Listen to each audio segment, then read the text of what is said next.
Hi, welcome to another vlog on Fondly Yours. And this week, I want to talk a little bit about teenagers. They're driving me crazy. I have 4 sons, and while I love all of them, they are driving me absolutely bonkers. Oh. So, for the sake of protecting identities, we're going to call them Eeny, Meeny, Miny, and Mo, from oldest to youngest. So Eeny is a senior and he will be going off to college this year. Yay. And while I am looking forward to it, at the same time I'm not, and not necessarily because him losing the baby out of the house, but I have serious concerns that he is not ready. Or maybe it's just he's checked out. I don't know, but he is going to get some scholarship money, and of course they are going to be continually dependent upon what grades he gets. And as of 2 days before the end of 3rd quarter, he had 3 D's sitting on his report card. And we have talked to him repeatedly about how important it is to maintain his grades. Yeah, he's a senior, but school's not over yet. And they will be looking at his final transcripts. So he can't sit there and decide, I'm checked out and this isn't going to affect my grade point average any. It just makes you want to tear your hair out. You know, here's a kid who says, oh, I'm 18 and I'm an adult. Yeah, you're an adult, but you seem to have the brain capacity of a 15-year-old at the moment. He doesn't even have any excuses. For a while there we had marching band in the fall, which is a huge time taker. And he had a job and he had a girlfriend, but as of probably mid-January, he didn't have any of those things. So, what's the deal now? Too much time hanging with the bros? That's what I'm thinking. I mean, here's a kid who went out in the middle of the week to go see a movie. Who does that? Here I thought his grades were all cool, so, I went, sure. Now I regret that decision. So as of yesterday morning, that's when we saw the D's.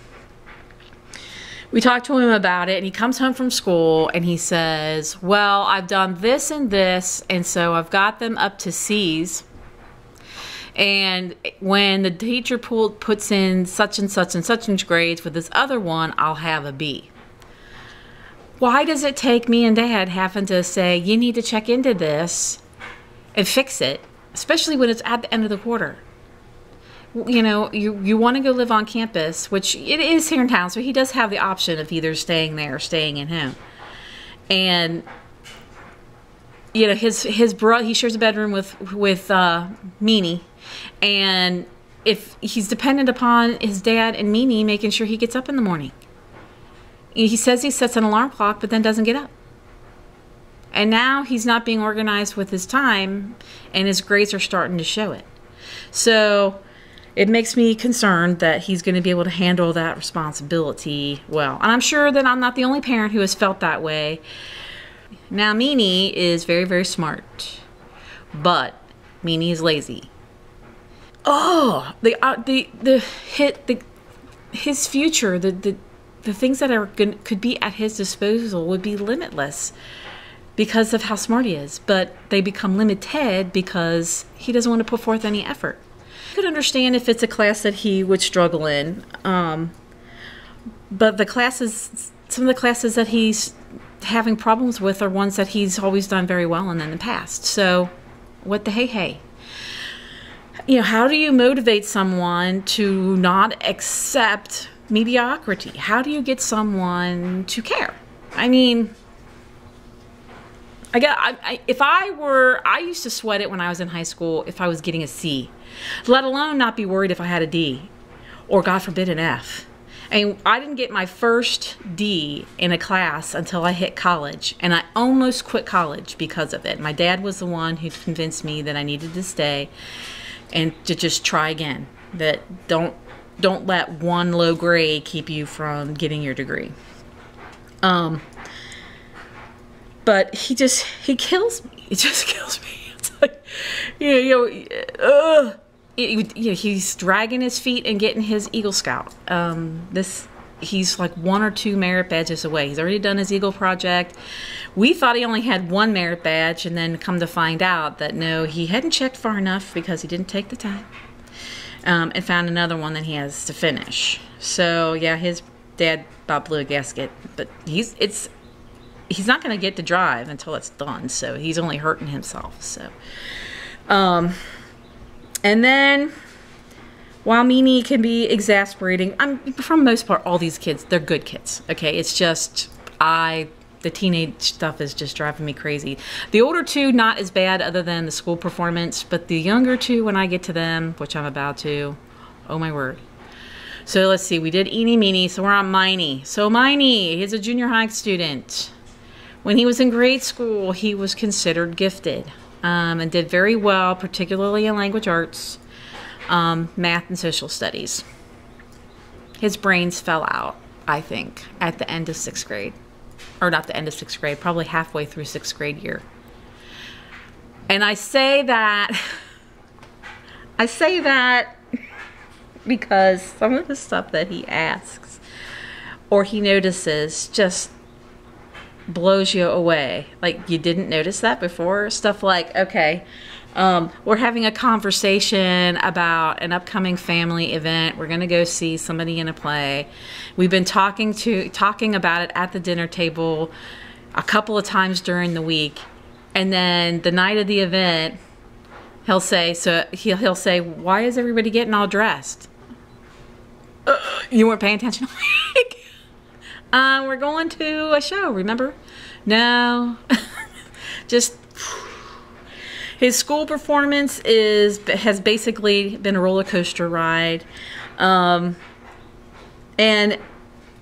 it's stuff, he gives the same excuses. I forgot. I didn't realize it was due. I didn't know I had to turn it in. Well, I was supposed to be there for that. Hello? Where did your brains go? I want you to find them again. Oh my word. I mean, how do you go from being gifted to wondering if you can add 2 plus 2? I love him, but what happened? Somebody told me once that it's hormones. Maybe it is hormones and it just does something to the brain. I don't know, but or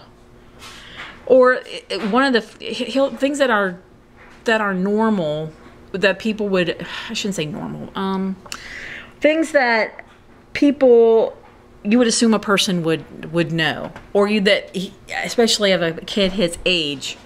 We were talking about a merit badge in Scouts and having to write a paper about, I guess, where they lived, I think, and we were sitting there talking about it, and he says, well, we live in Hamilton County, right? And I just stared at him. I'm like, okay, remember, this kid's in 7th grade. I'm like, no, that is not the county that we live in. Why would you think that? Look at your address. Look at our phone book. Does it say that on there? Oh. Holy bushmoly.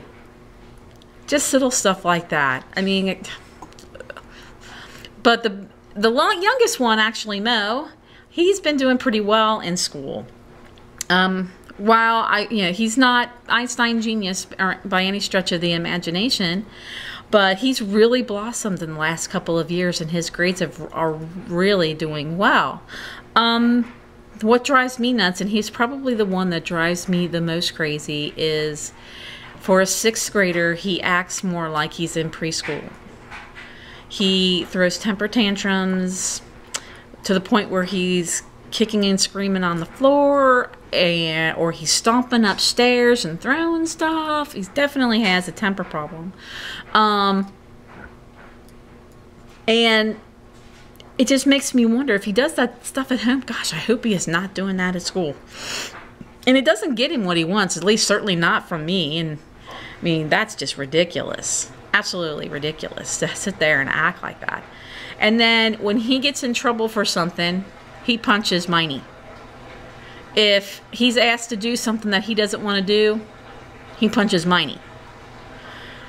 So when Miney finally has enough and does something back to him, then Mo comes screaming to me saying, you know, he hit me, or he did this, or he did that, and they're always at each other's throats. Now, they're only about a year or so apart, which I'm sure is part of the problem. But, I mean, I fought with my brother, don't get me wrong. I mean, sibling rivalry and that kind of stuff is kind of normal. But, geez, oh, Pete's, it seems like it's incessant. Just incessant. And if they're finally getting along and they're sitting there getting, you know, watching television or doing something, one of the two of them has to decide to stir it up. Whether it's to poke one or pass gas on one of them, or, you know. So, you know, here I'm told you I've turned 50 years old, and I got kiddos that you would think that would not require much in terms of supervision, and I guess they don't. I mean, they are pretty self-sufficient for the most part, but I shouldn't have to ride their buns about doing their schoolwork, and let alone chores. Okay, so none of them want to do their chores, and I can take away video games. I can make it difficult for them to play video games. I can take away iPods. I can take away car keys. And yet, every week, it's the same thing. Did you do this? Did you do that? Why is this not done? This is not done to the degree that it needs to be done. Oh, my word. You know, if I had done any of those things, my mom wouldn't have accepted it. And I'm sure there's a lot of you out there that know that your bottom probably would have felt the pain. You know, at first I got the excuses that, well, we don't know what we're supposed to do. We need a list of who's responsible for what. Okay, I did that. Then it was, well, we don't know when you expect them to be finished. Okay, so I added that to the list. And then it was, well, we don't know what you mean by adequately done. So I created checklists and put them in all the places where their chores are supposed to be done. Okay, so like if they had to clean the bathroom, then I had a list of stuff that I expected to be done when they clean the bathroom. So now what? Again, I know I'm not the only one with teenagers that just make you want to, you know, run away. And I love them. Like I said, they're not bad boys. I get complimented all the time. But I just thought I would get on here because I know there's some of us out there who suffer with depression and anxiety. And we look at our kids, and it's so hard not to just bite their heads off. And I have. I mean, I have to be honest about that. I ain't gonna lie, but I guess the point of putting this out there is that you're not alone in some of the struggles that you face. I wanted to let you guys know you're not alone, and the stuff that your teenagers do is the same that everybody else's teenagers do, and I do try to keep that in mind even as I'm trying to bang my head against the wall. So that's all this point of this vlog was just to let you know that, you know, try not to let your kids get you too down, and try to find a way to laugh at it. Otherwise, you're going to sit there and cry, right? And what's the point of that? And too short of a time, they're going to be gone, and I'm going to miss all of this. I know that sounds crazy to say, but yeah, I'll miss all of this. So, yeah, while I might think that my kids have lost their minds, their brains fell out, that they're lazy, I'm glad that I have all of them, and I wouldn't really change a thing. So with that, I'm gonna sign off, and remember to be kind to yourself, that you are loved, you are needed, and you are worthwhile. Thanks for watching.